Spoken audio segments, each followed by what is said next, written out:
Hello guys, welcome back again. Today's topic is liquid state. So today we will discuss about liquid state in this video. So let's get started.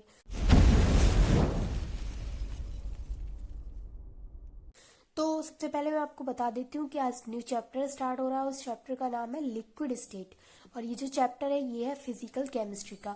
तो ये जो video है इसमें हम सिर्फ intro ही cover करेंगे। हम सिर्फ चैप्टर का जो नाम है उसका मतलब समझेंगे, मैटर क्या होती है ये समझेंगे, सॉलिड क्या होता है, लिक्विड क्या होता है, गैस क्या होता है, इनके बारे में भी थोड़ा थोड़ा इस वीडियो में हम देख लेंगे। क्योंकि चैप्टर स्टार्ट हो रहा था इसके स्टार्टिंग में सबसे पहले हमें इसका बेसिक ही पता होना चाहिए। तो हम इसमें सिर्फ बेसिक पढ़ेंगे, आपको नोट्स बनाने की जरूरत नहीं है।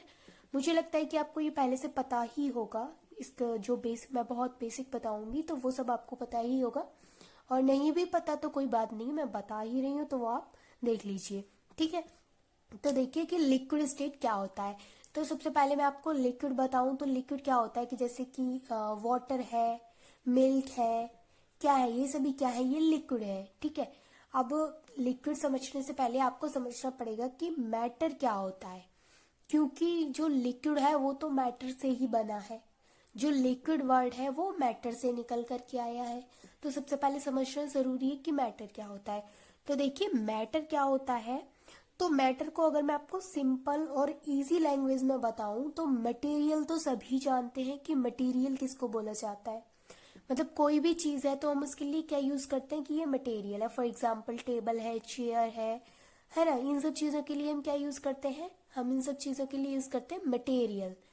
तो अब आप यहाँ से समझिए कि जो साइंस स्टूडेंट हैं उनके लिए मटेरियल ना बना करके एक पर्टिकुलर वर्ड बना दिया गया है and that is called matter, ठीक है। देखिए आर्ट वाले स्टूडेंट तो इन सब चीजों को क्या बोलेंगे, मटेरियल ही बोलेंगे। टेबल को, चेयर को, और कोई भी सामान है तो उसको क्या बोलेंगे, वो मटेरियल ही बोलेंगे। लेकिन यू आर साइंस स्टूडेंट, आप साइंस के स्टूडेंट हैं, तो आपके लिए एक पर्टिकुलर वर्ड बना दिया गया है और वो है मैटर। यानी कि मैटर होता क्या है, अब ये समझिए। अब आप सिंपल लैंग्वेज में ये तो समझ गए कि मैटर क्या होता है, ठीक है। ये समझ गए कि जो मटेरियल को जो लोग मटेरियल बोलते हैं उस मटेरियल को ही मैटर बोला जाता है। लेकिन अगर आपसे कोई डेफिनेशन लिखने के लिए बोलता है कि डेफिनेशन लिख कर दिखाओ मैटर की, तो अब आप ऐसे थोड़ी लिखोगे कि मटेरियल को ही मैटर बोलते हैं। तो आपको एक डेफिनेशन चाहिए ना, मतलब कि एक स्पेसिफिक होनी चाहिए डेफिनेशन, जिससे लगे कि हाँ ये डेफिनेशन मैटर के लिए एकदम परफेक्ट है। तो मैटर की डेफिनेशन क्या होती है, तो देखिए मैटर क्या होता है कि कोई भी ऐसा सामान जो कि स्पेस ऑक्यूपाई करता है और जिसका मास होता है, या फिर हमारे जो 5 सेंस ऑर्गन होते हैं उनमें से किसी भी एक के द्वारा हम उसको फील कर सकते हैं। आंखों के द्वारा अगर देख सकते हैं, कानों के द्वारा अगर सुन सकते हैं, तो वो भी हमारा मैटर में ही आ जाता है, ठीक है। अब मैटर को कितना याद आपको क्या, अब मैंने अभी आपको क्या बताया मैटर के बारे में, कि matter anything that occupy space, जो जगह घेरता है और उसका मास होता है। एक छोटी से छोटी निडिल की बात भी करें हम, निडिल मतलब सुई की बात करें, तो वो भी क्या है, वो भी एक मैटर है। या फिर बड़ी से बड़ी कार की बात करें तो वो भी क्या है, वो भी एक मैटर है। तो यहाँ पर थोड़ा सा आप जान लीजिए कि मैटर मिलकर किससे बना होता है। तो मैटर छोटे छोटे पार्टिकल से मिलकर बना होता है, और पार्टिकल्स इतने स्मॉल होते हैं कि हम सोच भी नहीं सकते कि कितने स्मॉल होते हैं पार्टिकल्स। मतलब कि अगर पार्टिकल के अगर देखा जाए कि वो कितने स्मॉल होते हैं, तो एक जो वाटर की जो ड्रॉप होती है उसमें 10 की पावर 21 मॉलिक्यूल्स होते हैं। मतलब 10 की पावर 21 पार्टिकल्स होते हैं एक छोटी सी वाटर की ड्रॉप में। सोच सकते हैं आप, 10 के आगे 21 जीरो, इतने छोटे छोटे पार्टिकल्स मात्र एक वाटर की ड्रॉप के अंदर प्रेजेंट होते हैं। मीन्स कि जो पार्टिकल्स होते हैं वो कितने स्मॉल होते होंगे, ठीक है। वी कांट थिंक, हम सोच भी नहीं सकते कि वो जो पार्टिकल्स हैं वो कितने छोटे हो सकते हैं। तो जो मैटर होती है वो पार्टिकल से मिलकर के बनी होती है। और मैटर क्या होती है, तो मैटर वो होती है जो स्पेस ऑक्यूपाई करती है और जिसका एक मास होता है। यहाँ मैंने छोटा सा लिख रखा है, anything that occupy space and possesses mass. ठीक है, अब जो मैटर होती है उसको 3 स्टेट में डिवाइड किया गया है। First is solid state, second is liquid state and third is gas state. तो देखिए, जो मैटर होती है उसको 3 स्टेट में डिवाइड किया गया, यानी मैटर हमको सिर्फ 3 ही स्टेट में मिल सकती है, या तो वो सॉलिड में मिलेगी, या वो लिक्विड में मिलेगी, या वो गैस में मिलेगी। तो सॉलिड में मिलेगी तो वो जो सॉलिड, देखिए सॉलिड क्या होता है, तो सॉलिड जो होते हैं उनके पार्टिकल्स, उनके अंदर जो पार्टिकल्स होते हैं वो बहुत ज्यादा पास पास अरेंज होते हैं। दैट्स वाई सॉलिड के पास डेफिनेट वॉल्यूम होता है और डेफिनेट ही शेप होती है। सॉलिड की शेप को हम इजीली चेंज नहीं कर सकते हैं।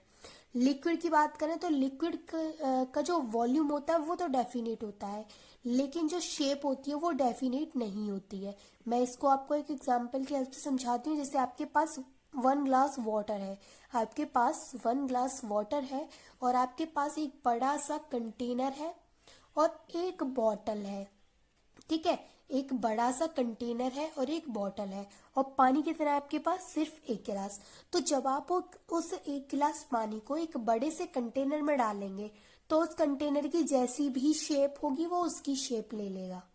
ठीक है, और उसी 1 गिलास पानी को अगर आप उस बॉटल में डालेंगे तो उस बॉटल की जैसी भी शेप है उस बॉटल की शेप ले लेगा। मीन्स कि इसकी कोई खुद की अपनी शेप नहीं होती है, इसको जिस भी कंटेनर में डाला जाता है ये उसी की शेप ले लेता है। ठीक है, अब ये तो क्लियर हो गया कि जो लिक्विड होता है उसकी कोई डेफिनेट शेप नहीं होती, लेकिन डेफिनेट वॉल्यूम होता है। अब डेफिनेट वॉल्यूम कैसे होता है ये भी समझ लीजिए। तो डेफिनेट वॉल्यूम कैसे होता है कि जब आपने कंटेनर में पानी 1 गिलास डाला तो क्या आपको पता लगा कि पानी जो कंटेनर में है वो क्या 2 गिलास हो जाएगा, 3 हो जाएगा, या फिर 1.5 हो जाएगा? नहीं, वो बिल्कुल भी ना तो बढ़ेगा और ना ही घटेगा। मतलब उसका जितना वॉल्यूम है वो उतना ही करे रहेगा, ना तो वो पानी उसके अंदर बढ़ेगा और ना ही वो पानी उसके अंदर घटेगा, वो सिर्फ अपनी शेप चेंज कर लेगा।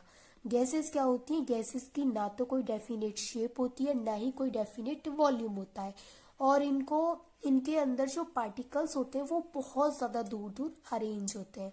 मतलब लिक्विड के अंदर भी पार्टिकल्स दूर दूर अरेंज होते हैं, लेकिन गैसेस के कंपैरिजन में इतना दूर नहीं होते। गैसेस के पार्टिकल्स बहुत ज्यादा दूर दूर अरेंज होते हैं। अब आपको मैटर क्या होता है ये पता चल गया है, सॉलिड क्या होता है ये भी पता चल गया है, गैसेस क्या होती हैं ये भी पता चल गया है, लिक्विड क्या होता है ये भी पता चल गया है। अब थोड़ा सा और लिक्विड के बारे में ही जान लेते हैं, क्योंकि हमें तो लिक्विड स्टेट चैप्टर का नाम है तो लिक्विड के बारे में ही सब कुछ पढ़ना है, तो बेसिक ही नहीं पता होगा लिक्विड के बारे में तो फिर हम आगे उसको जो भी टॉपिक्स हैं उनको अंडरस्टैंड नहीं कर पाएंगे। तो फर्स्ट है यहाँ पर, they have definite volume but no definite shape. जैसा कि मैंने अभी आपको बताया ही था कि जो लिक्विड्स होते हैं उनका जो वॉल्यूम होता है वो तो डेफिनेट होता है, लेकिन जो लिक्विड की जो शेप होती है वो डेफिनेट नहीं होती है। क्यों?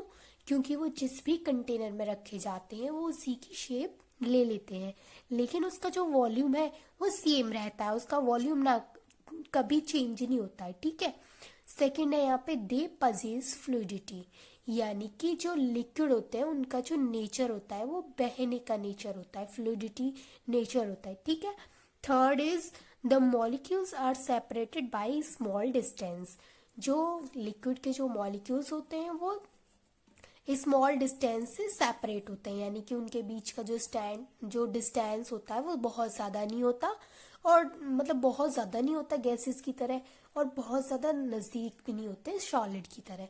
मतलब सॉलिड की तरह भी नहीं होते और गैसेस की तरह भी नहीं होते, उनकी अपनी एक अलग पहचान होती है कि उनके बीच में जो डिस्टेंस होता है वो ना तो गैस के बराबर बहुत ज़्यादा दूर दूर होते हैं और ना ही सॉलिड की जैसे बहुत ज़्यादा पास पास होते हैं। वो अपना छोटा छोटा मतलब स्मॉल डिस्टेंस में एक दूसरे से सेपरेट हुए रहते हैं। तो आई होप कि आपको ये अच्छे से क्लियर हो गया होगा, and thanks for watching this video.